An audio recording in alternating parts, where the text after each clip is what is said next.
President Trump sending shockwaves across the Middle East by suggesting the United States take over the Gaza Strip.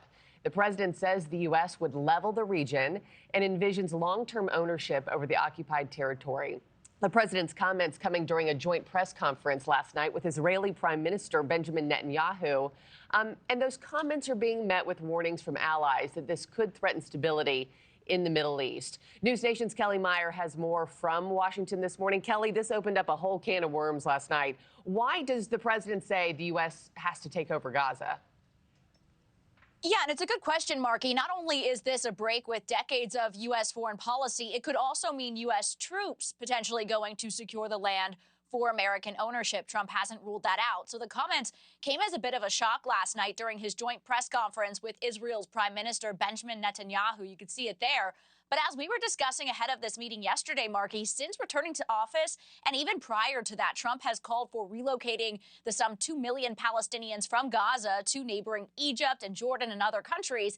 But those countries rejected that plan, calling it, quote, ethnic cleansing. Trump is also calling on neighboring countries to pay for this. But Trump says the U.S. will be responsible for owning Gaza and cleaning it up, he says. The U.S. will dismantle all the unexploded bombs and other weapons. So the former businessman, Trump sees Gaza as a business opportunity to create jobs and housing for people in the area. Here's what he said about the future of Gaza last night.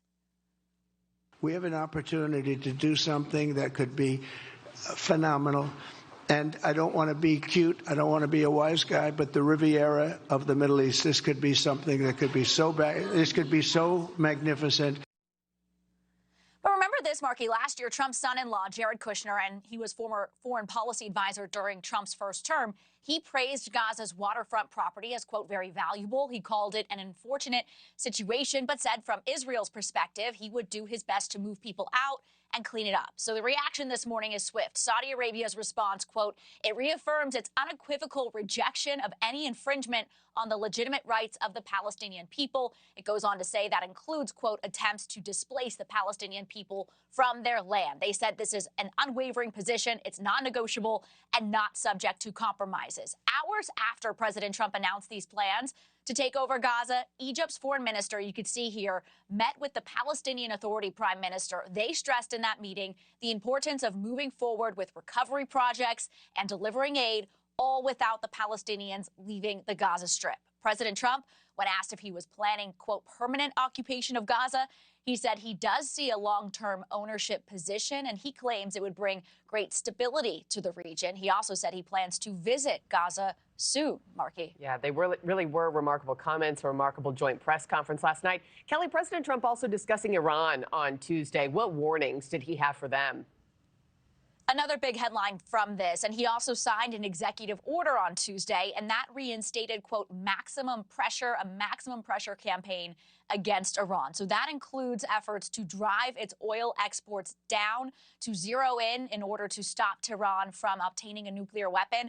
Trump said he was torn about signing it, saying, hopefully we're not going to have to use it very much. Trump later told reporters while in the Oval Office when he was there last night that he believes Iran is close to developing a nuclear weapon, but that the U.S. would stop a strong Tehran from obtaining one.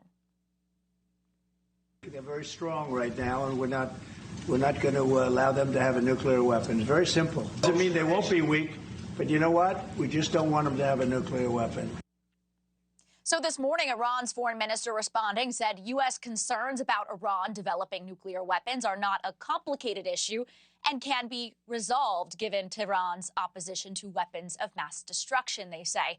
Trump also says he's given his advisors instructions to obliterate Iran if it assassinates him.